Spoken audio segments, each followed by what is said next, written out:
Bonjour à tous, c'est Xiliox. Dans cette vidéo, on va regarder la dernière news de FFG parue le 7 juillet.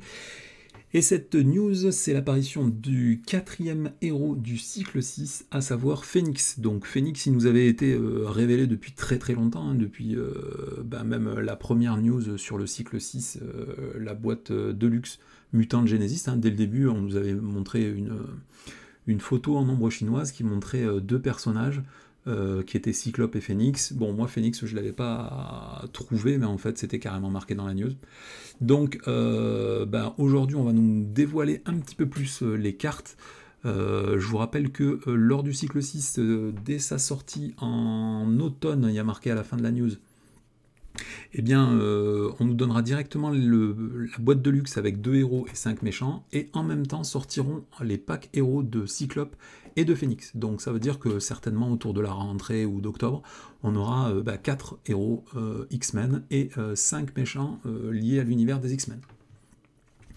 La seule chose vraiment intéressante qui nous est dit dans cette news, c'est que c'est vendu avec un deck justice. Après on nous explique un petit peu les mécaniques, mais je vais vous en parler au moment où on va parler des cartes. Dernière chose à dire avant de partir sur cette news de Phoenix, il faut savoir que cette semaine, en début de semaine je crois, nous ont été révélés le 5e héros du cycle 6, donc qui sera Diablo. Voilà, donc il nous avait comme d'habitude montré une image en ombre chinoise, et bien évidemment les gens ont trouvé très rapidement que c'était Diablo. Donc on prend la news, hein, ce sera donc notre 5e héros. Je vous rappelle qu'il y aura 8 héros dans le cycle 6, donc il nous en reste 3 à venir, à savoir qui viendra avec Diablo et qui viendra dans la 4e vague, dans la 3e vague, pardon, je ne sais pas. J'espère qu'ils feront Wolverine quand même, hein, parce que tout le monde l'attend, ce serait vraiment incroyable qu'ils le laissent juste en allié. Allez, on va directement regarder les cartes sur le site Hall of Heroes, parce que l'avantage c'est qu'elles sont compilées. Je vais vous présenter les 4 premières cartes en même temps, puisque ce sera un petit peu plus clair. Donc, l'alter ego, c'est Jean Grey, bien évidemment. Elle a le trait mutant et psionique, donc elle sera aussi psionique quand elle est en alter ego. Elle a une taille de main de 6 et 9 points de vie, pour 3 en récupération. Alors, la petite particularité ici, c'est que vous voyez un petit astérix. Quand on va utiliser la récupération de base de ce personnage, on va placer un compteur sur la force Phoenix. Donc, qu'est-ce que la force Phoenix? Eh bien, à l'étape d'installation, on devra directement aller chercher la carte force Phoenix et la mettre côté restreint face visible et placer 4 compteurs dessus. Donc, la carte force Phoenix, c'est cette carte-là, c'est une carte permanente hein, qui reste sous notre contrôle. Donc, elle arrivera directement avec 4 compteurs dessus. On voit qu'il n'y a aucun effet, sauf le fait de gagner le trait restreint. Bon. Ça sert juste pour déclencher des effets des cartes du set de Phoenix, on en parlera un petit peu après. Et il n'y a aucun effet à part le fait que quand vous allez utiliser le dernier jeton, je crois que c'est des jetons power, donc puissance, dès que vous avez utilisé le dernier jeton puissance, il faudra retourner cette carte, et du coup on ne sera plus... on va libérer en fait la force du phénix et devenir le fameux phénix ultra bourrin et ainsi de suite. Et là, ce qui est marrant, c'est qu'on va perdre notre capacité en contre pour devenir plus fort en attaque, hein, je vais vous en parler une seconde. Après, et surtout, on ne pourra plus retourner cette carte tant qu'on n'aura pas à réaccumuler de la puissance. Donc tant qu'on n'aura pas au moins 4 compteurs sur cette carte, on restera en forme phénix déchaîné en quelque sorte. Les capacités de Jean Grey, très très étonnantes, hein, forcément quand on voit la carte au début, on voit qu'il y a un problème. Elle a 3 en contre, 1 en attaque, 2 en défense. Elle devient X-Men et psionique, elle garde ses 9 points de vie et elle a 5 en taille de main. Sa capacité c'est Psionic Bomb et ça lui permet en héros, une fois par tour, de retirer un compteur sur la carte Phoenix pour générer une ressource libre et c'est limité à une fois par phase. Donc là directement de toute façon on voit qu'il y a un truc, hein, je crois qu'il n'y a aucun héros dans le jeu qui a 3 en contre, et surtout en plus la capacité est très très forte parce que ça vous permet de générer des ressources et il n'y a pas beaucoup de héros qui vont générer des ressources spontanément. Là vous pouvez le faire quand vous êtes un héros tous les tours à partir du moment où vous avez des compteurs de puissance. Donc ça va représenter en fait l'alternance de ces deux cartes, hein. Tant que vous êtes en forme restreinte, eh ben vous aurez envie d'utiliser les jetons, mais d'en garder un minimum pour ne pas passer en forme phénix, parce qu'en forme phénix, eh ben vous perdez 2 en contre, donc vous passez à un seul en contre, mais par contre vous passez en 3 en attaque. et après vous resterez en forme phénix déchaîné, tant que vous n'aurez pas réaccumulé de la puissance, au moins jusqu'à 4. Donc à ce moment-là, on n'aura plus trop envie d'essayer d'utiliser les jetons puissance pour générer des ressources, si jamais on veut repasser en forme contrôlée, quoi. Je ne sais pas comment on pourrait le traduire en français. Donc vous vous rendez compte, c'est un héros qui va avoir soit 3 en contre, 1 en attaque, 2 en défense, soit 1 en contre, 3 en attaque, 2 en défense. Donc c'est un petit peu comme Spectrum, hein. On va pouvoir moduler les caractéristiques de notre personnage. Je voulais regarder vite fait s'il y avait des héros qui avaient... c'est pas héros ça? Si c'est héros, qui avaient plus de 3 de contre, je ne me rappelle pas. Ironheart, bon bien évidemment en version 3. Ok, donc il n'y a que Ironheart. Est-ce qu'il y a des héros qui ont 3 en attaque à part Hulk, Miss Hulk et après il doit y avoir Thor parce qu'il a son marteau dès le début. Ok, donc c'est bien ce que je pensais, hein, avoir 3 en contre ou 3 en attaque. C'est fatalement trop fort, hein, puisque toutes les cartes qui vont baser sur l'idée de vous redresser vont vous permettre d'un coup de gagner 3 en contre. Et c'est en ça que déjà ce personnage, il y a un problème, hein, on peut le voir très vite, puisque dans les dernières cartes qui ont été spoil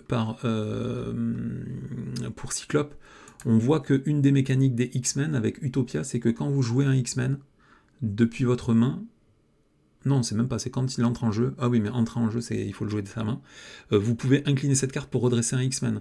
Donc, il est assez clair qu'on va pouvoir redresser les X-Men beaucoup plus facilement que les autres héros du jeu. Donc, ça veut dire que Jean Grey, comme c'est une X-Men, on va pouvoir la redresser facilement en jouant des alliés. Si elle a 3 en contre ou 3 en attaque, c'est chaud, hein. C'est chaud, c'est chaud, c'est chaud. Donc, petite chose à noter, je ne sais pas si je vous l'ai déjà dit, sur ces cartes-là, contrairement à Spectrum et à Vision, il n'y a pas marqué forme de masse. Donc, moi, directement, j'avais pensé qu'on pourrait, comme avec Spectrum et Vision, utiliser les cartes pour faire les changements de forme. Vous vous rappelez? Hop, changer de forme. Non, c'est pas ça, c'est dans les textes qu'il faut le taper. Non. Il n'y a pas de héros avec changer de forme. Non. Alors du coup, on va juste marquer forme. Voilà, là, ça va marcher. Les cartes qu'on cherche, elles sont... Qu'est-ce que j'ai fait là? Forme. On va peut-être changer alors. Non, ça marche pas non plus. Quel mot-clé je pourrais templer? Je ne sais pas. On va directement aller les chercher à la main. C'est pénible, non? Dans les events, il devrait y en avoir moins. Donc je vous rappelle qu'il existe 5 cartes, hein, quand on change de forme, un dans chaque aspect et un en autre. Donc vous avez fait respecter la loi, attaque surprise, obstination et cran, qui vous permettent, quand vous changez de forme assez souvent, et des héros qui sont axés sur ce type de jeu, vous avez ces 4 cartes auxquelles il faut penser en fonction de l'aspect dans lequel vous jouez. Donc de façon générale, on joue surtout avec les héros qui changent très très souvent de forme, bien évidemment, Ant-Man, la Guêpe, Spectrum et Vision. Et là, je ne sais pas si on aura droit de le faire, donc il va falloir attendre de voir avec le petit fascicule pour savoir si c'est considéré comme un changement de forme. Allez, ensuite on va s'attaquer aux autres cartes du set. Donc première carte qui nous est révélée, la carte numéro 3, c'est un support qui coûte 2, White Hot Home. C'est un lieu phénix, et il y a marqué que en alter ego, on pourra incliner cette carte, soit pour placer un compteur sur la Phoenix Force, soit pour soigner 2 points de vie à Jean Grey. Donc cette carte me paraît assez forte, hein, puisque je vous rappelle que vous pouvez à n'importe quel moment transformer les compteurs de puissance en ressources. Donc c'est cool, et si vous avez besoin de soins, vous pouvez vous soigner. Alors on n'aura peut-être pas forcément envie de se soigner avec cette carte, mais plutôt d'essayer d'utiliser la capacité récupération de Jean Grey s'il nous manque des points de vie. Encore faut-il être redressé. Peut-être qu'on n'aura pas l'occasion, bon après il faut voir un petit peu comment l'archétype X-Men va être monté. Est-ce qu'on va pouvoir vraiment beaucoup se redresser pour passer en alter ego en étant redressé et pour pouvoir récupérer? Je pense qu'avec ce personnage, ça aura un intérêt, puisque ça vous permet quand même d'avoir un compteur de puissance en plus. Avec cette carte-là, vous aurez 2 compteurs de puissance déjà juste en passant en alter ego. Et en plus, au début du tour d'après, si vous vous resoignez et que vous réutilisez cette carte, vous avez déjà 4 compteurs puissance Ah, c'est quand même pas mal, puisque je vous rappelle qu'à n'importe quel moment, les compteurs puissance, de base, on peut les transformer en ressources. Donc je pense que c'est une superbe carte. J'ai pas vu de carte pour piocher dans ce set, donc il va falloir se contenter des ressources et pas de piocher des cartes. Carte suivante, c'est une amélioration qui coûte 2, qui s'appelle l'armure du phénix ou le costume du phénix, je sais pas comment ça s'appelle. C'est un objet et vous allez gagner le trait aérien, donc ça vous permettra d'avoir toutes les interactions avec les traits aériens qu'on connaît déjà, hein, je vais pas y revenir. Tant que vous êtes en forme contrôlée, vous gagnez le mot-clé solide. Steady, je ne me rappelle jamais si c'est solide ou robuste. Bon, solide ou robuste, je sais plus ce que c'est, mais steady, je crois que c'est stalwart. Robuste, donc ça doit être juste solide. Donc il vous faudra 2 effets sonnés ou désorientés pour être désorienté ou sonné, ce qui est sympatoche. Et après, vous gagnerez en riposte 1 quand vous êtes en forme déchaînée. Ça, je vais pas vous mentir, c'est exactement, je crois, la capacité de vision. Non, ça c'est Drax. La cape de vision, elle fait exactement ça, non ? Vous gagnez riposte 1 en danse, et vous gagnez robuste. Ah non, lui, il gagne carrément robuste. Ah ouais. Parce que moi, je vais pas vous mentir, hein, déjà la cape de vision, je la joue jamais, alors qu'elle fait gagner robuste. Et là, c'est un effet qui est un peu moindre, hein, puisque si jamais steady, ça veut dire solide, c'est quand même moins bien que robuste. À mon avis, je la jouerai jamais non plus. Bon, on verra comment ça se joue. Moi, j'aime pas du tout ces cartes, elles coûtent beaucoup trop cher pour moi. Riposte 1, c'est pas du tout... En plus, c'est pas un personnage qu'on va utiliser pour défendre. Elle a 2 en défense et 9 points de vie, sachant qu'elle a 3 en contre et 3 en attaque. On préférera dans tous les cas contrer ou attaquer à son tour et utiliser nos sbires pour défendre. Je n'aime pas du tout ce type de carte, donc c'est sympa d'avoir solide, hein, parce que quand on a 3 en contre, 3 en attaque, on n'aime pas être sonné ou désorienté, mais bon, est-ce que ça mérite 3 cartes, puisqu'il faut payer 2 cartes, enfin 2 ressources plus cette carte-là, je sais pas. Enfin, si vous voulez jouer avec le trait aérien, peut-être vous avez des combos. Bon, pour l'instant, moi je trouve que les cartes avec les traits aériens sont vraiment trop légères pour pouvoir en faire quelque chose. Même la dernière qui a été donnée avec Nova, là, je crois qu'il faut d'abord contrer pour pouvoir déclencher son effet. C'est léger quand même. Hein. C'est bien, mais c'est léger, là. C'est héros, je sais pas quoi, là. Événement, voilà. Voilà, après que votre héros a contré, vous pourrez retirer 3 de menaces d'une manigance. Mais du coup, il faut déjà contrer pour retirer 3 de plus. Bon, on verra, mais pour l'instant, les cartes avec les traits aériens, je les trouve un petit peu légères. Allez, carte suivante, c'est la carte attaque, donc du coup on va pouvoir un petit peu voir qu'est-ce qui se passe. Donc c'est un événement qui coûte 2, qui s'appelle Psychic Blast, avec une icône énergie dessus, et c'est une carte psychique, ce n'est pas une carte attaque. Et il y a marqué que en héros action, vous infligez 4 points de dégâts au vilain. Donc ça ne fait que ça, et si vous êtes en forme déchaînée, à ce moment-là, vous infligez aussi 4 points de dégâts à chaque méchant engagé avec vous. Donc, de toute façon, de base, 4 points de dégâts pour 2, c'est pas une carte attaque extrêmement puissante, sauf si jamais on prend en compte le fait que c'est pas une carte attaque. Donc, du coup, ça veut dire que vous pouvez la faire quand vous êtes sonné, vous prenez pas les ripostes, vous pouvez le faire par-dessus les gardes et ainsi de suite. Donc, c'est méga fort. Surtout si jamais en déchaîné vous infligez 4 points de dégâts à tous les sbires engagés avec vous. Bon, il est rare hein, qu'on soit engagé avec plein de sbires, mais il faut reconnaître que quand on joue contre Ultron, contre le Bouffon ou ainsi de suite, on aime bien pouvoir saucer en même temps tous les sbires contre nous. Donc je pense que c'est quand même une assez bonne carte. Le problème c'est qu'elle souffre de l'absence des traits. C'est pas un super pouvoir, donc on ne pourra pas la payer avec intense concentration. Et comme c'est pas une carte attaque, on ne pourra pas la payer non plus avec prouesse martiale si on joue en agressivité.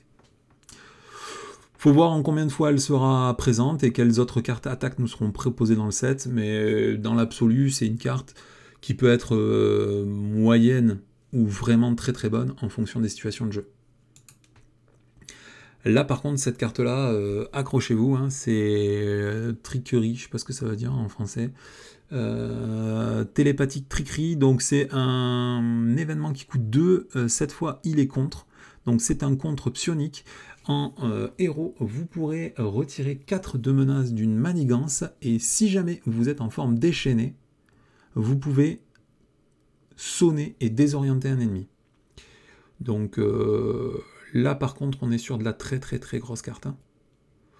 Parce que je vous rappelle que 4 rencontres pour 2, pendant très longtemps, ça a été un standard très très acceptable. Hein, puisque je vous rappelle qu'il y a beaucoup de gens qui jouaient pour la justice. Il y a beaucoup de gens aussi qui jouent les cartes... la carte qui coûte 2, là. Ah non, il ne faut pas que je me mette là. Hop. La carte qui coûte 2 et un événement qui coûte 2.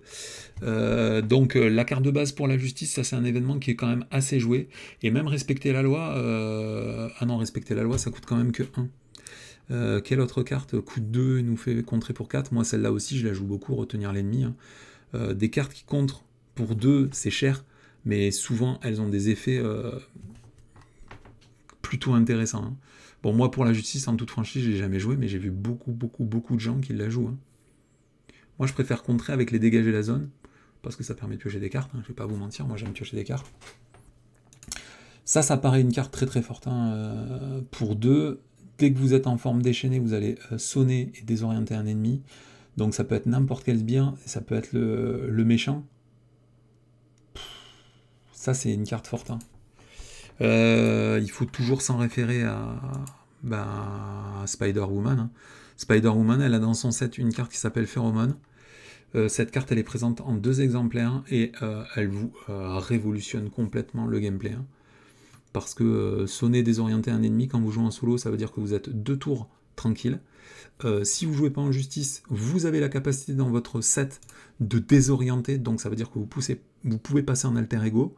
Pour pouvoir passer en alter ego avec beaucoup de héros, il faut forcément jouer en justice pour pouvoir faire face à la capacité à manigancer d'un méchant pendant un tour.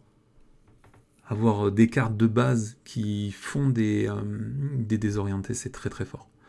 Selon toute vraisemblance, en plus cette carte elle sera présente en 2 exemplaires. Elle a le trait contre, donc ça veut dire qu'on peut la payer avec un sens de la justice. Ça me paraît vraiment plutôt musclé. Hein. Après, la carte suivante, c'est un événement qui coûte 1.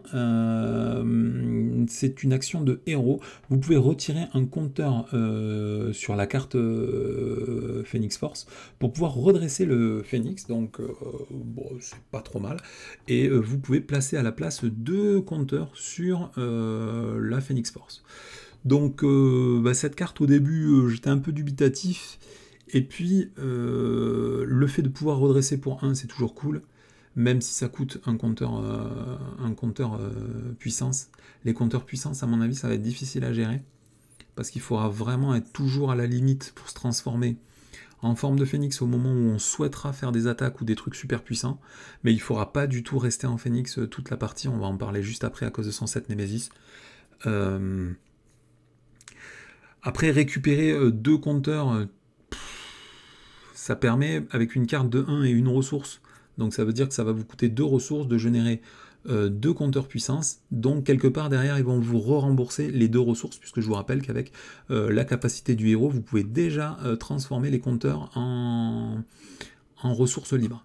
Donc quelque part, cette carte-là, c'est pratiquement une carte avec 2 ressources de libre dessinées dessus, sauf que la capacité du héros, vous ne pouvez l'utiliser qu'une seule fois par phase. L'avantage quand même qu'il faut rajouter, c'est que si jamais vous êtes en forme déchaînée, c'est-à-dire la deuxième forme, celle-ci, et que vous voulez repasser en forme contrôlée, ce sera quand même très très pratique de pouvoir avoir des cartes qui vous font gagner 2 jetons d'un coup. Donc ça c'est pas mal, avec juste cette carte-là, la Phoenix Rebirth, plus passer en alter ego, se récupérer, et avec la White Room là, directement ça vous permettra de repasser en forme contrôlée. Donc c'est une carte à mon avis qui est très importante dans la dynamique du jeu pour éviter d'être consumé par la forme déchaînée du phénix. Après, carte suivante, une carte très intéressante, une carte condition psionique, une amélioration qui coûte 4 et que vous pouvez attacher à n'importe quel sbire qui ne soit pas un élite. Donc ça va faire l'inverse d'une séduction de l'enchanteresse et ainsi de suite. En fait, vous allez prendre le contrôle, hein, c'est un contrôle mental. Vous prenez le contrôle de n'importe quel sbire et il devient votre allié. Vous remplacez sa capacité à manigancer par une capacité de contre. Il prend un dégât consécutif en riposte et du coup vous avez un sbire directement à votre service. Alors première chose qu'on fait bien évidemment, c'est aller vérifier tous les sbires. Et vous verrez que, bien évidemment, hein, ils avaient prévu le coup. Tous les sbires qui sont vraiment ultra intéressants à capter, ils sont tous élites. Les sbires, c'est cela, c'est cela.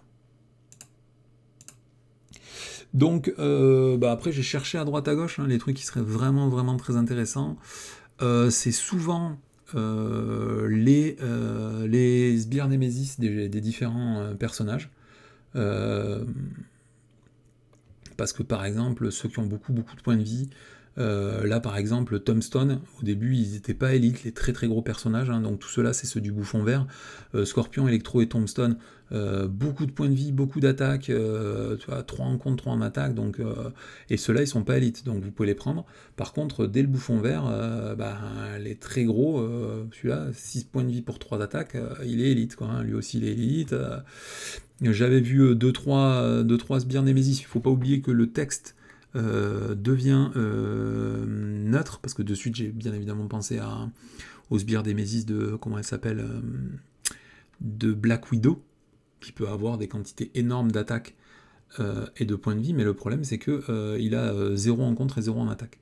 Donc quand on balaye tout ça, vous verrez, hein, ils sont tous élites. Voilà, le Lofei, qui est, moi de suite j'ai regardé Lofei, hein, bien évidemment, bon il est élite. Après vous avez les différents membres du clan des démolisseurs, ils sont tous élites. Pareil pour le gang de Crossfire. Du coup, ça laisse pas beaucoup de place pour faire des très gros coups, donc vous pourrez toujours récupérer des alliés qui ont 4 ou 5 points de vie avec 2 en contre ou 2 en attaque, donc c'est pas mal. Par exemple là vous avez le forcené symbiotique qui a 5 points de vie, 3 en attaque.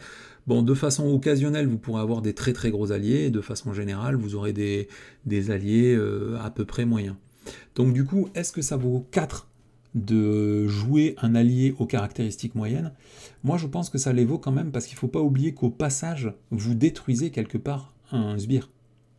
D'abord vous détruisez un sbire et en plus vous créez un allié.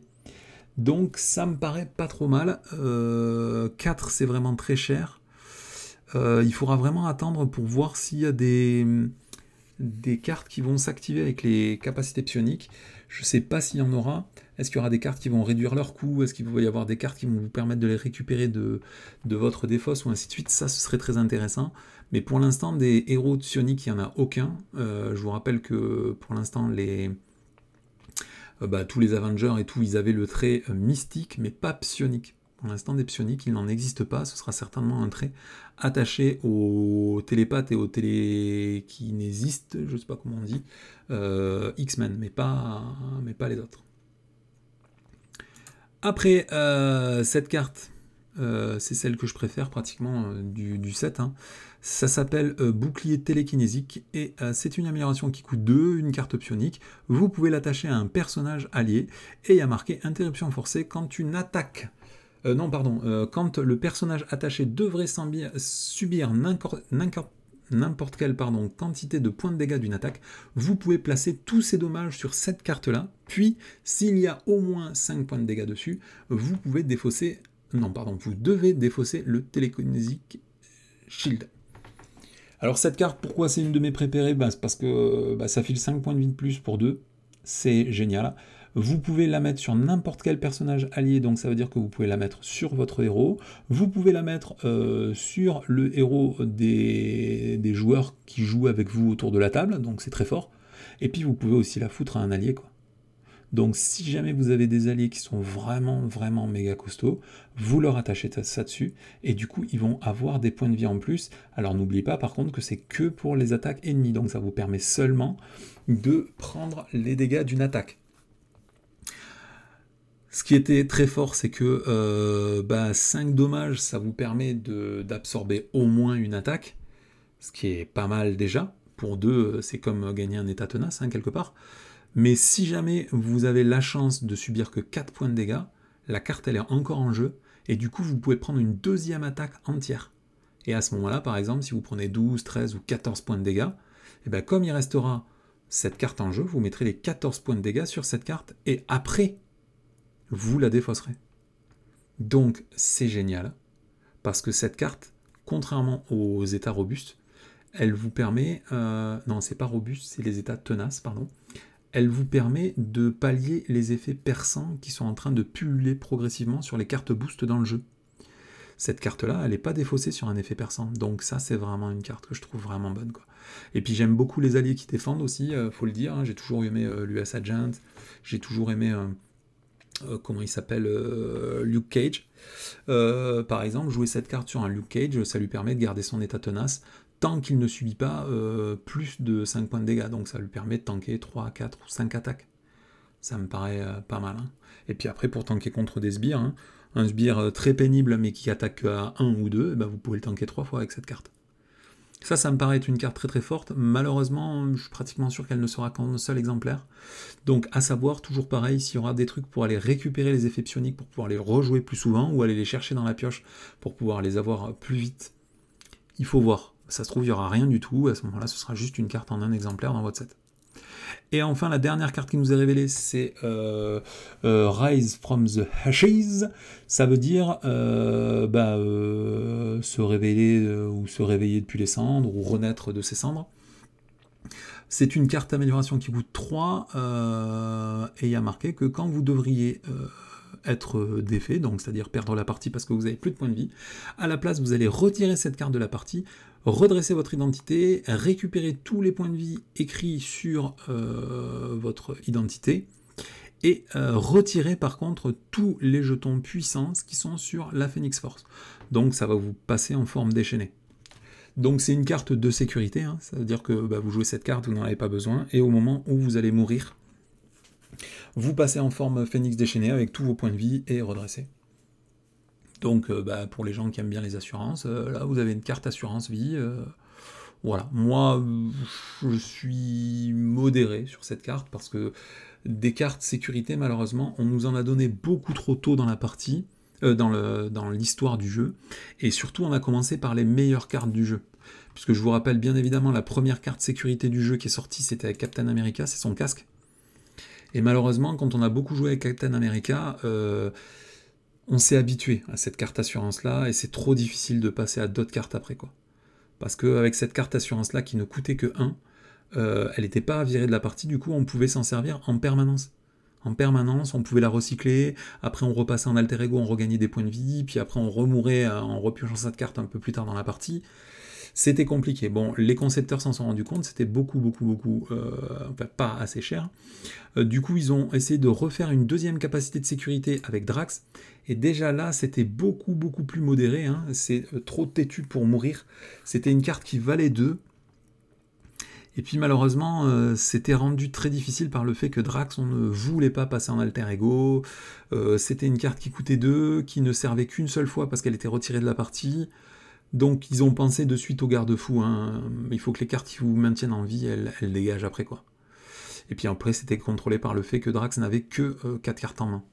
Là maintenant, Phoenix, elle a 5 cartes en main.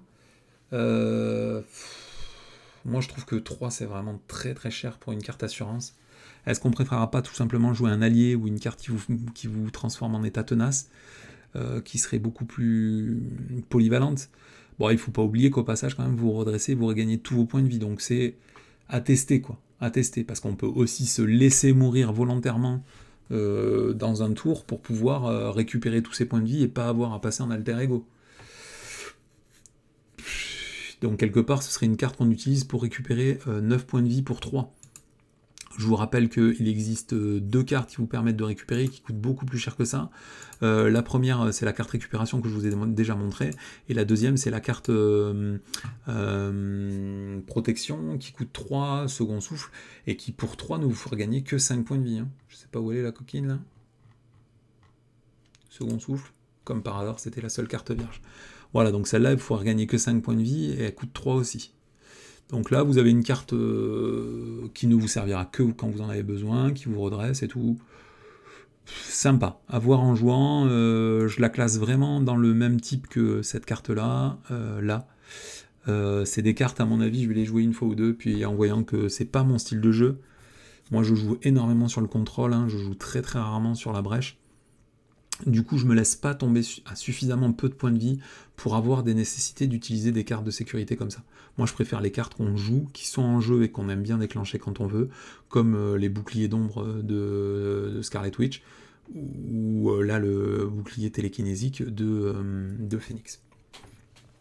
Qu'est-ce qu'on fait? Est-ce que d'abord je vous montre la répartition des cartes du set, ou est-ce que je vous montre d'abord son set Nemesis? Peut-être les répartitions des cartes de set. Donc là, ici, j'ai prévu un petit peu toutes les cartes qui nous ont été révélées. Phoenix, voilà, c'est là. Donc là, on a toutes les cartes qui nous ont été révélées. Ce sera un set, bien évidemment, de 16 cartes, puisqu'il y a une carte forme de masse. Et là, on voit qu'il y a quand même énormément de cartes qui nous ont déjà été révélées. Quand on fait attention au numéro des cartes et qu'on essaie de prévoir ce qui va arriver, on voit que les 3 événements, ils seront en 2 exemplaires, ça c'est obligé. Donc les événements ils sont là, donc le Phoenix Reborn, le télépathique Trickery et le Psychic Blast, là, ces 3-là, ils seront en 2 exemplaires. C'est absolument sûr, tout simplement parce que cette carte-là, c'est la carte 15, donc il reste une carte 16, mais quand on zoome sur la petite partie du bas, on voit que ça, c'est la carte numéro 13 du paquet, et la carte numéro 14, c'est le premier allié du deck Justice. Donc il n'y aura pas de carte 14 du set de Phoenix, donc on sait que cette carte-là, elle sera en 2 exemplaires. Qu'est-ce qu'on peut apprendre d'autre d'intéressant? Il nous manque bien évidemment l'allié, hein, il y a toujours un trou pour les alliés. Donc pour l'instant, je vous rappelle que dans toutes les news, aucun des alliés maîtres n'a été révélé pour les X-Men. Donc à savoir s'ils n'en auront pas, ce qui est possible, ou si ils les gardent secrets juste pour continuer à monter la hype, pour qu'on sache vraiment au dernier moment quels seront les, comment on appelle, les derniers X-Men des 3 derniers packs héros. On ne sait pas. Après, quand on regarde la suite des cartes, il nous manque la carte 7 qui sera forcément une amélioration. Moi, j'espère que ce sera une amélioration qui va nous permettre soit de générer beaucoup plus régulièrement des points puissance, soit pouvoir les utiliser pour faire des nouveaux effets, genre piocher des cartes ou récupérer des cartes psioniques dans la défausse. Ça, j'adorerais, mais j'en ai absolument aucune idée. Après, ici, la carte numéro 8, c'est Mind Control. C'est la carte du set 9, et après on connaît la carte 11 qui est Psychic Blast. Donc on sait que la carte 9 ou la carte 10, ce sera la carte du paquet numéro 10. Donc il y a forcément une nouvelle carte ici qu'on ne connaît pas, qui est soit une amélioration, soit un événement. Donc ça pourrait, la carte 9 pourrait être un deuxième Mind Control. Une option que, à mon avis, moi je pense que c'est pas possible, parce que Mind Control, même si c'est une carte qui est très chère, je pense qu'en avoir trop, ce serait vraiment breaker certains méchants. Donc moi, je pense qu'il n'y en aura qu'une de ces cartes-là. Mais par contre, on n'a aucune carte attaque pour le moment. Donc est-ce que, parce que normalement, dans les decks des héros, il y a quand même au moins 3, 4 ou 5 cartes attaque. Et je vous rappelle que pour l'instant, on n'a que les 2 Psionic Blast.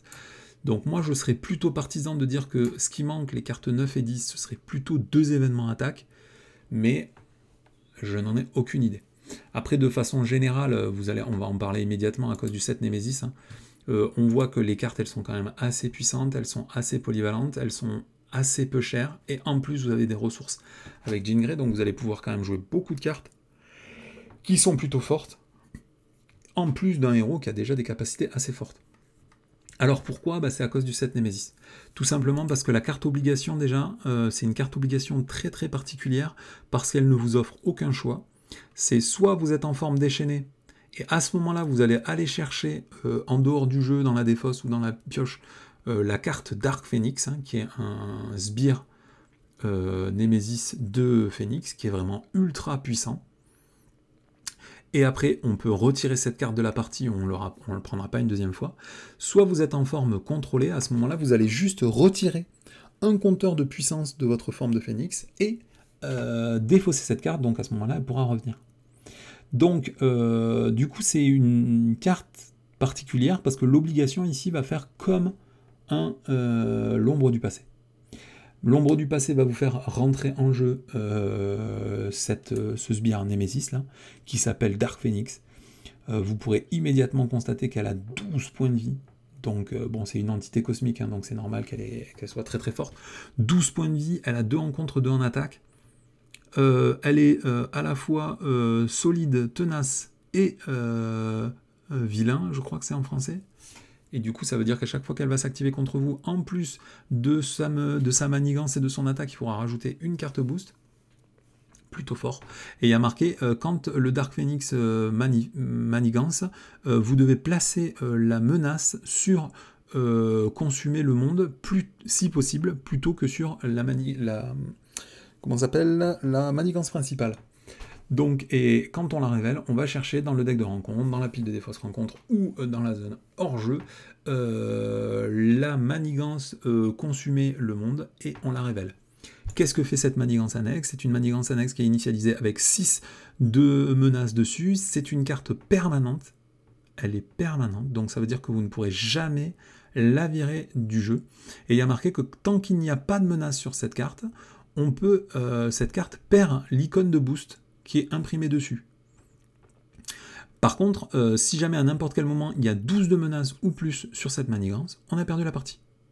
Donc on voit directement la synergie. Hein. Quand tu auras le Dark Phoenix, elle va augmenter la quantité de menaces qu'il y a sur cette manigance annexe. Side. Je me rappelle jamais si side c'est annexe ou si c'est principal. Non, c'est main principal, donc side ça doit être annexe. Ok. Donc sur cette manigance annexe.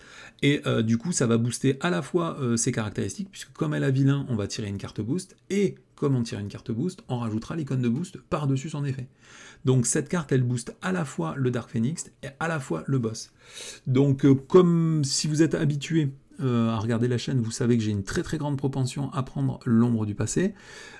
Si en plus on rajoute maintenant le fait que l'obligation se comporte comme une ombre du passé, c'est quand même plutôt gras. Après c'est normal. Hein. Moi je trouve que Jean Grey est très puissante. Qu'elle ait un set Nemesis qui soit récurrent et beaucoup plus puissant que les autres, ça me paraît normal. Par contre, 12 points de vie, j'ai du mal à comprendre. Hein. Parce que pour envoyer 12 points de vie dans ce sbire, on va avoir envie du coup de le laisser en vie, en fait, tout simplement, et on va le laisser en jeu, en parallèle, ce qui va nous faire affronter un deuxième boss. Hein. C'est un petit peu comme Mr. Hyde. Hein. Mr. Hyde, 10 points de vie, les 3/4 des fois on le tue pas parce que c'est trop long, quoi. C'est trop long. Donc en ça c'est bien pensé, c'est très thématique et ainsi de suite. Faut voir quelles seront les autres cartes du set Nemesis, parce qu'il ne faudrait pas qu'en plus les autres cartes soit des attachements qui buffent le Dark Phoenix, soit carrément des événements qui font que si on est engagé avec le Dark Phoenix, genre il nous attaque une deuxième fois, ou ça ce serait cataclysmique. Allez, on va essayer d'enchaîner là, parce que sinon ça va être trop long. On va passer aux cartes justice. Donc les cartes justice, il y en a assez peu qui nous sont révélées, mais quand même quelques-unes d'intéressantes, donc on va en parler. Donc première chose, le premier allié, ce sera Banshee, c'est un allié aérien X-Men, qui a 3 points de vie pour 4 de coups, 2 en contre et 2 en attaque. Et il y a marqué que après que la Banshee contre, on va pouvoir désorienter un sbire. Donc, quelque part, ça vous permet quand même de désorienter 3 sbires. S'il y a des sbires contre vous, c'est pas mauvais. Moi, après, je sais que les alliés à 4, j'ai beaucoup de mal à les jouer. Et puis, toujours pareil, il n'y a que 3 points de vie. Hein. 3 points de vie, c'est vraiment pas foufou. Il faut quand même pas oublier hein, les cartes de Scott Lang. La carte ici, la chambre de danger, là. Je vous rappelle, hein, avec Cyclope, on aura cette carte-là. Si vous jouez un allié X-Men en alter ego, quand il arrive en jeu, on pourra aller chercher une carte training et l'attacher directement à lui gratuitement. Et les cartes training, pour l'instant, on a vu qu'elles faisaient à chaque fois gagner des points de vie. Et après, si vous êtes en agressivité, elles font gagner plus en attaque. On se doute bien que celle de justice, elle fera gagner plus en contre. Celle en protection, elle faisait gagner plus 3 points de vie. Et celle en commandement, elle fait gagner plus en attaque, plus en contre et plus 1 point de vie. Donc, si vous avez cette carte, ça vous permet de jouer un allié qui, potentiellement, en justice, aurait 5 points de vie avec 3 de contre. Donc, bon, c'est pas trop mal, parce que comme il a 5 points de vie, il va contrer 5 fois pour 3, en mettant 5 potentiellement, pardon, 5 désorientés sur des sbires. Donc bon, il ne faut pas négliger cette combo-là, hein, ok. Après la deuxième, beaucoup plus intéressante à mon goût, j'aime beaucoup plus ce style de personnage, en plus le dessin est particulièrement savoureux, c'est Marvel Girl, un allié pour 3 qui a 3 points de vie, un allié psionique X-Men qui a 2 rencontres avec seulement 1 en riposte, donc ça fait plaisir, hein, c'est tous les alliés que moi j'adore, hein. On pense bien évidemment à notre agent Coulson que j'ai joué pratiquement la moitié de ma vie de joueur de Marvel, donc bon, là on est complètement dans l'agent Coulson au niveau des caractéristiques, et il y a marqué une interruption quand elle attaque. Il y a marqué quand Marvel Girl attaque, un minion retirait X de menace de la manigance principale où X est la valeur de manigance de cet allié. Enfin, de ce minion, pardon. Donc, moi, c'est le genre d'allié que j'aime, hein. Ça c'est clair. Parce qu'elle fait à la fois de l'attaque et de la défense. Moi, dès que je joue en justice, je joue Wiccan. Alors, ce qu'il y a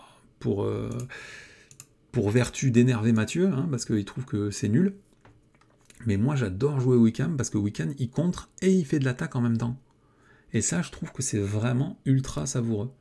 Voilà. Après, dans le même délire, hein, je vous rappelle que Daredevil, qu'on a beaucoup joué au début, il faisait ça aussi. Hein, c'est-à-dire que quand il contrait, il faisait des dégâts en même temps. Donc, moi, c'est une mécanique que j'aime bien, faire 2 choses en même temps. Du coup, là, le fait de pouvoir commencer à affaiblir des sbires, tout en, au passage, faisant du contre, ça me plaît. Après, il faut toujours pareil, il faut trouver des sbires qui ont suffisamment de menaces pour que ça justifie qu'on se passe de ces 2 de contre. Ça, je reconnais que ça se discute. Bon, la carte qu'on attendait, évidemment, c'est entraînement à la mission, ou je sais pas quoi. On voit Wolverine entouré de plein de trucs qui piquent. C'est une amélioration qui coûte 1, comme toutes les autres cartes entraînement, que vous pouvez attacher uniquement à un trait X-Men, avec maximum une carte entraînement par allié, et elle fait gagner 1 de contre et 2 points de vie. Donc c'est la carte absolument symétrique à celle qu'on avait vue dans, bien évidemment, ici le set de Cyclope, et puis après les sets de Mutant Genesis, hein, on avait eu les 2 premières cartes là, Mutant Genesis, je le trouve plus, je ne le trouve plus. C'est celui-là ? C'est celui-là. Donc je vous rappelle, hein, les cartes training, elles coûtent toutes 1, elles font toutes gagner des points de vie, et après, en fonction des différents aspects, elles font gagner de l'attaque, pas du tout, c'est celle-là, soit de l'attaque, soit du contre et de l'attaque avec un petit peu plus de points de vie, donc un petit peu moins de points de vie. Donc ce qui est particulièrement fort, hein, je vous rappelle, hein, c'est vraiment avec la chambre d'entraînement au danger, là, du set de Cyclope, qui nous permettra, quand on joue ces cartes-là, de buffer nos alliés sans rien avoir à faire, quoi. Il faut juste les jouer en alter ego, après c'est gratuit, quoi. Donc, et puis pour moi, c'est même gratuit de base, parce que j'ai toujours joué premier secours dans beaucoup de decks, pour conserver les alliés plus longtemps. C'est une carte d'un événement qui coûte 1 et qui soigne 2 points de vie à n'importe quel personnage. Moi, je m'en sers pour garder mes alliés plus longtemps en vie. Bon, bah là, ça fait ça, et en plus, ça buff vos alliés. Donc, ils vont rester plus longtemps en vie. N'importe quel allié qui a 3 points de vie, il passe à 5 points de vie, donc ça veut dire que le plus on rencontre, bah, ça fait comme contrer pour 5 de plus, hein, donc ça veut dire que c'est une carte qui coûte 1 et qui vous fait un contre à 5. C'est énorme. Et l'autre truc que je voulais dire, bah je m'en rappelle plus. Ouais, et puis surtout, c'est sur des alliés qui sont plus forts, hein. Alors là, pour l'instant, tous les X-Men qu'on nous a montrés, ils ont très peu de points de vie.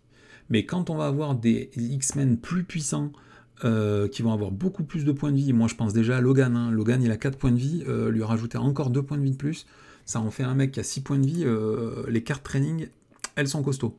Après il faut quand même reparer que pour l'instant les cartes training, elles sont uniquement destinées aux X-Men, ce qui restreint énormément les combos possibles. Mais il faut être prudent, puisque je vous rappelle que par le passé, à la fin de certains cycles, notamment le cycle 1 et 2, et la fin du cycle 3, je crois, on a eu les cartes qui sont des membres honoraires. Membres honoraires, ça nous permet de donner des traits à nos alliés.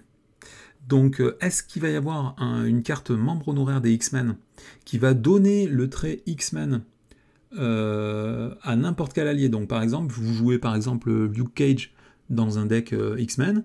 Si jamais un jour ils sortent la carte membre honoraire des X-Men, vous donnez le trait X-Men à Luke Cage, au passage, il gagne plus un point de vie. Donc je vous rappelle, hein, Luke Cage, bon, je sais que vous... Enfin, moi, c'est une des premières cartes avec lesquelles j'ai vraiment beaucoup pris de plaisir à jouer, hein, 5 points de vie pour 2 en attaque. S'il devient X-Men, il passe à 6 points de vie avec la carte membre honoraire. Si derrière vous lui faites filer un entraînement en défense, il passe à 9 points de vie, plus un tenace, c'est pas dégueu, hein, moi j'aime bien ça. Et puis vous pouvez faire tous ces combos avec tous les alliés qui existent déjà dans le jeu. Donc c'est bien évidemment conditionné au fait qu'il y a un jour potentiellement la carte membre honoraire qui va arriver, mais du coup faites attention, les cartes entraînement, elles peuvent être très très fortes dans l'avenir. À savoir ce qui sera révélé au cours du cycle 6. Alors cette carte, elle va être très très rapide à voir, puisque c'est une carte que je n'ai absolument jamais jouée. Ça s'appelle Swift Rétribution, c'est un événement qui coûte 1, une attaque, le méchant manigance, et en échange, vous pouvez lui infliger 4 points de dégâts. Donc c'est une carte qui existe déjà, hein, qui s'appelle Représailles imminente, Représailles immédiate. Voilà, donc c'est une carte qui était assez moche. Elle venait de quelle... je sais plus quelle... elle était vendue avec le 7... je sais plus, mais avec la carte renverser la situation qui était par contre, elle, super bien. Ah, c'était Scarlet Witch, c'est marqué là. Bon, cette carte, moi je l'ai jouée jamais. Je l'ai mis 2 fois dans des decks, et quand je l'ai en main, à chaque fois je me pose la question de qu'est-ce qu'elle fout dans le deck. Donc c'est pas du tout mon style de jeu. Je vois pas trop l'intérêt. Je ne sais pas à quoi vous dire de cette carte. Le seul intérêt pour moi, c'est que d'une, le dessin, il est super beau. Ça, c'est les dessins que j'adore des X-Men. Bon, là, on se demande combien il a d'abdos et de côtes, le mec. Ça, c'est l'Amérique, quoi. Hein. Les mecs, ils ont 135 côtes jusqu'aux hanches et 90 tablettes de chocolat, quoi. C'est des monstres. Alors, le très très gros intérêt pour moi, c'est le dessin, puisqu'on voit Gambit. C'est une des premières fois dans les cartes qu'on voit Gambit. Donc c'est pas un personnage qui va être ignoré, donc potentiellement ça va être soit un allié maître, ce qui serait cool, soit ce sera un des X-Men, sachant que c'est un des X-Men les plus charismatiques. Moi c'est un de mes personnages préférés. Ça me ferait plaisir qu'il sorte un héros parmi les 3 derniers héros qui n'ont pas été révélés. Et après surtout on a le petit Wolverine là, qui quand même apparaît sur beaucoup de cartes, donc j'espère qu'ils vont le sortir un héros quand même. Hein. Donc moi, seul intérêt de cette carte pour moi, c'est que j'espère que ces 2 héros vont être dans le cycle 6. Et après, bon, pour la collection, c'est sympa d'avoir une carte avec un joli dessin. Carte suivante, on a Psionic Manipulation. C'est un événement qui coûte 3, une carte contre que vous ne pouvez jouer que si jamais vous avez le trait psionique. Alors ça, c'est intéressant parce que le trait psionique, bon, je vais vous en reparler après. Et il y a marqué interruption contre. Quand c'est une interruption contre, hein, c'est pas une interruption de héros. Et il y a marqué quand le vilain manigance, cette activation retire de la menace à la place d'en placer. Donc première chose qu'on regarde, c'est bien évidemment regarder si Jean Grey est psionique quand elle est en alter ego, et on voit que c'est le cas. Et ça régale. Parce que ça veut dire que quand vous passez en alter ego, eh ben, bien évidemment le méchant il va contrer, enfin il va manigancer, pardon. Et quand il manigance, en général, les seules capacités qu'on a pour protéger, c'est pour ça que je joue justice, hein, c'est les 3 cartes maîtres du jeu, c'est bien évidemment toutes les cartes qui vont contrer, enfin qui vont désorienter, c'est la carte sous surveillance qui vous permet d'avoir une sécurité et de ne pas mourir comme des porcs, ou c'est le contre-espionnage, quoi. Hein. Il y a que... Enfin, moi je joue en justice pour ces 3 cartes-là. Hein. Contre-espionnage, soit des fusils soniques, soit des coups percutants.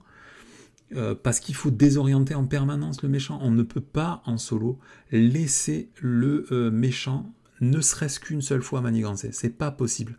Parce qu'il y a trop de cartes avec trop d'icônes de boost dessus, on est puni systématiquement. De suite, on passe dans des étapes qu'on ne veut pas, et ainsi de suite. Donc, avoir une carte comme ça, c'est génial. Un nouveau bijou, hein. Malheureusement, c'est limité à tous les personnages psioniques. Pour l'instant, on n'a que Jean Grey. J'ai pas regardé si Shadowcat était psionique, mais je crois pas qu'elle est télékinésique, hein. Elle permet juste de traverser les murs. Donc je pense pas qu'elle soit psionique. Cyclope, c'est sûr que non. Bon, Colossus, c'est sûr que non non plus.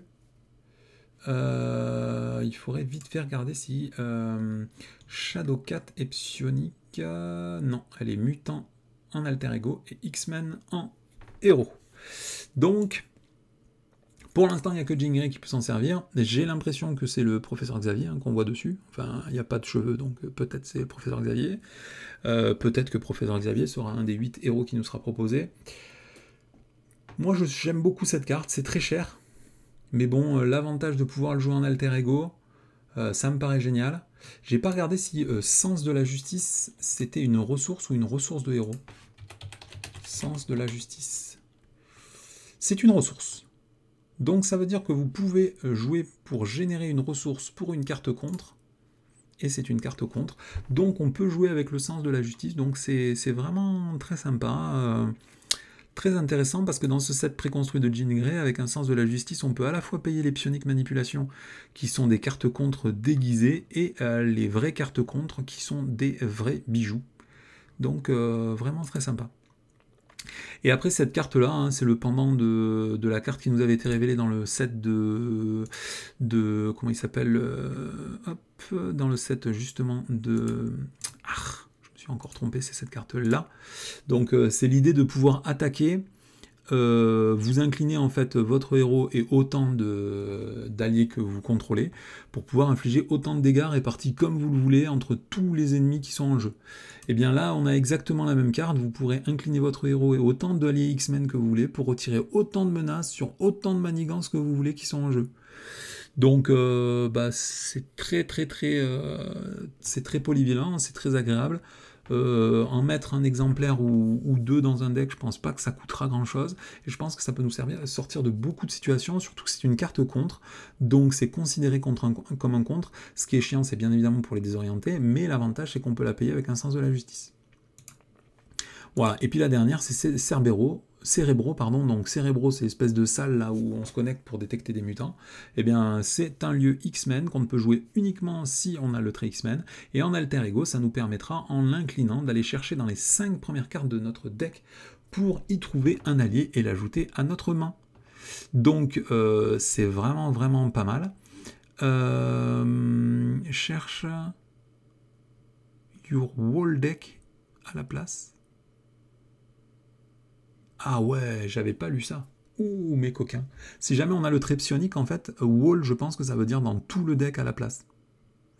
On peut chercher dans la totalité de son deck. Purée, c'est costaud. Hein. Bon, déjà pour le premier effet, moi je le trouvais génial. Et là, je vous avoue que en plus, si on est psionique, n'importe quel allié dans le deck... ou non d'une coquillette. Sachant toujours pareil, hein, je rabâche, mais comme on est en alter ego, si on a cet allié dans la main, on pourra utiliser la carte de Cyclope pour directement le mettre en jeu avec une carte entraînement, grâce à la salle des dangers. Ouais, c'est un truc d'alter ego, donc c'est plutôt sexy, hein. C'est plutôt sexy. Après, ce qui est dommage, c'est que ces deux cartes-là, hein, les cartes qui s'utilisent en alter ego, et bah du coup, elles rentrent en confrontation avec cette carte-là, Utopia, parce que, elle, en fait, quand vous jouez un allié X-Men, vous allez pouvoir incliner Utopia pour redresser n'importe quel personnage X-Men. Le problème, c'est que comme vous serez en alter ego, vous ne pourrez jamais redresser votre héros. Vous pourrez que redresser les autres alliés X-Men. Donc c'est dommage, on ne peut pas comboter Utopia avec la salle des dangers pour redresser son héros et le Cérébro. Parce que de ce que j'ai regardé, il n'y a aucun héros qui reste X-Men. Ils deviennent tous mutants en alter ego. Écoutez, on va peut-être s'arrêter là, parce que sinon je vais encore m'embringuer dans des trucs ultra chelous, ultra longs. Moi j'en pense que du bien de ce set. Je sais pas si je prendrai énormément de plaisir à le jouer, parce que des trucs où on change de forme en permanence, on a déjà un petit peu eu et tout. Et puis en plus je trouve que les cartes sont un petit peu trop fortes à mon goût. J'ai pas trop plaisir à gagner avec des héros vraiment très forts. Moi j'aime plus des dynamiques de jeu plutôt que des forces pures comme ça, là à mon avis c'est vraiment très fort. Le fait qu'ils aient rajouté cette carte en 2 exemplaires en plus, selon l'allié maître qu'il va y avoir, bon pour l'instant des alliés maîtres ils en font rarement des mauvais depuis... ça fait un moment qu'ils n'ont pas fait d'alliés maîtres vraiment pourris. Hein. Donc à mon avis ça va être méga fort. Après le thème du deck est vraiment super sympa, le fait de devoir lutter contre ses forces intérieures, je trouve que c'est vraiment bien rendu. Après malheureusement je trouve que 12 c'est tellement violent, ça nous permet de rester un petit peu mesuré et de pas se dire je vais rester en forme déchaînée trop longtemps, parce que si j'ai le malheur de piocher une des deux cartes du set là, Hunger, je crois que c'est la colère, non? Embrasement de colère. Hunger, je me rappelle plus ce que ça veut dire. Ça fait trop longtemps que je suis une chèvre en anglais pour ne pas avoir des grosses lacunes. Bon allez, je vous laisse ici avec cette revue de cartes. Je sais pas si je vous l'ai déjà dit dans cette vidéo, si je vous l'ai dit pour Diablo. Bon, je vous le redis au cas où si j'ai oublié de vous le dire. Cette semaine, on a eu la révélation du 5e héros du cycle 6, donc ce sera Diablo. Donc la prochaine fois que je vous ferai une revue de preview, ce sera pour Diablo. Après, bon, je vais pas vous mentir, on est le 7 juillet. En général, ils sortent une news sur FFG toujours 7 jours avant qu'ils ne sortent les paquets. Les vrais paquets, donc là on attend toujours SPDR et Spider Cochon. Donc il est très probable que la prochaine vidéo que je vous proposerai sera tout simplement une revue des cartes de SPDR avec des parties tests, puisque SPDR il faudra le tester pour voir si c'est fort ou si c'est nul. Bon allez, je vous laisse ici, c'est Exiliox pour cette revue du set Phoenix, à bientôt.